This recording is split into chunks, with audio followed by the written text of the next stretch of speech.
freaking.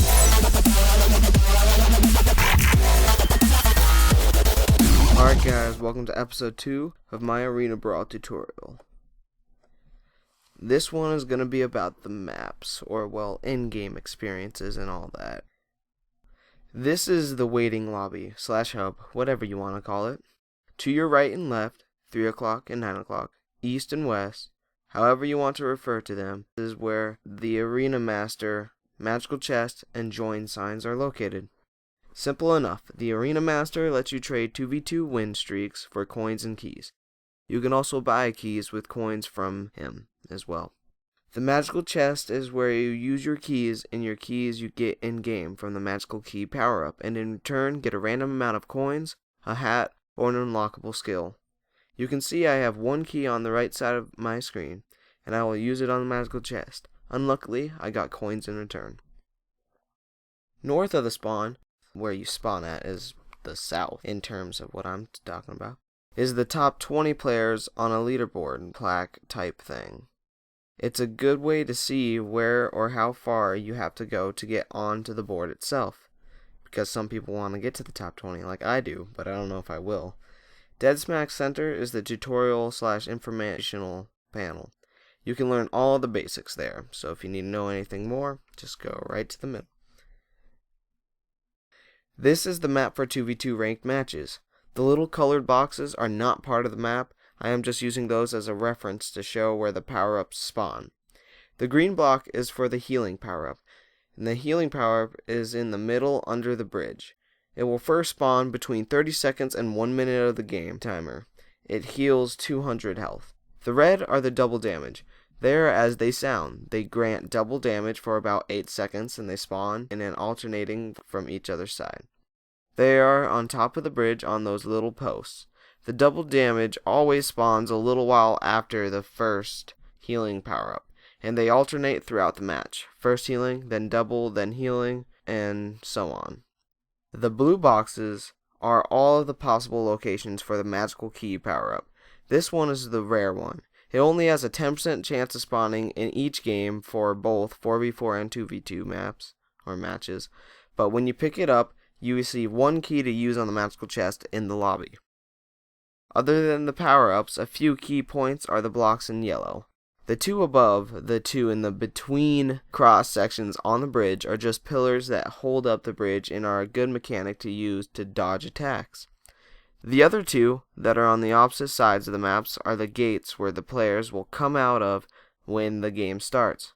Some people like to hide in these little cave type rooms and heal, but that is all up to you. Remember, there are 2 teams of 2 players. This is just what you see beginning on the 2v2 map, being trapped behind a gate for 15 seconds. Here's just a little cross section showing the symmetry of the map. This is the top of the bridge, and I usually use the tactic where once the game starts, you run to the bridge and run across the bridge, then you use your abilities and jump off trying to dodge the enemy's attack. Just be careful doing this. You don't want to receive a ton of damage in the beginning of the fight. Here's the middle section below the bridge where the healing power-up will be located when it spawns. Alright, we're going to move on to 4v4. You can see a single map / server will hold 2 games, and the 2v2 fights are placed in a world that will contain 4 games at a time, at max. The outside of the map is nothing special for either of the 2 game types, and it's pretty much just cobblestone. This is a vertical view of the 4v4 unranked map. A key thing to note is the little hanging parts of the map. I put a yellow box where they are, and what they do is pretty much make it so anyone who uses a golem fall, or uses the golem fall, at these locations will fail because the golem will hit the top section and not come down to the main fight. This is unlike the 2v2 arena where there is almost no restrictions to where the golem will fall, other than below the bridge. Again, this arena acts much the same as the 2v2, and I will not continue on this. You can just infer where things will be because it acts very much of the same. This is the leaving of the starting block. This is what the middle section below the bridge looks like where the healing will spawn. It still acts the same as 2v2's healing power-up. One interesting thing is that in both maps there is a yellow and blue side indicating which team you're on, but that really doesn't matter when the enemy names are displayed in red and your team names are displayed in green. Remember that in-game you will see the player's health info to the right of the screen. Moving on to the power-ups themselves. This here is the double damage, and you can clearly see when it states that the double damage has spawned. To be specific, the double damage is a redstone block. It will also let you know when someone picks it up and who in particular picked it up. Remember, a green name would be your team, and if a red name picked it up, then that specific enemy player has double damage active for a short period of time. There is a flame effect to players with either double damage or the ultimate skill known as Berserk on, so watch out for those sparkly flames.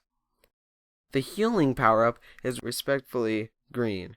To be specific, it is an emerald block. It has the same properties as the double damage in where you will see who picked it up, and when you pick it up, it will heal 200 health for you only. The magical key is a diamond shovel, and the text above it is less revealing, so you have to search for it quickly. And this picture doesn't quite show it off well, but it is there. It lets you know who picked it up just like the other power-ups, but it doesn't change the fight in game in terms of damage and health. One last thing to note is that when the game gets to 5 minutes of time, everyone's damage is now globally doubled. If you happen to pick up the double damage in this time as well, your damage output will be 4 times what you normally do. Lastly, if the time ever gets to 10 minutes, it's a draw and the game simply ends. Alright guys, that concludes episode 2. I hope you got all the information you will ever need for the in-game experience. In the next episode, in episode 3, we'll be talking about the basic newbie skills. And then you'll see some gameplay. Thanks for watching, guys.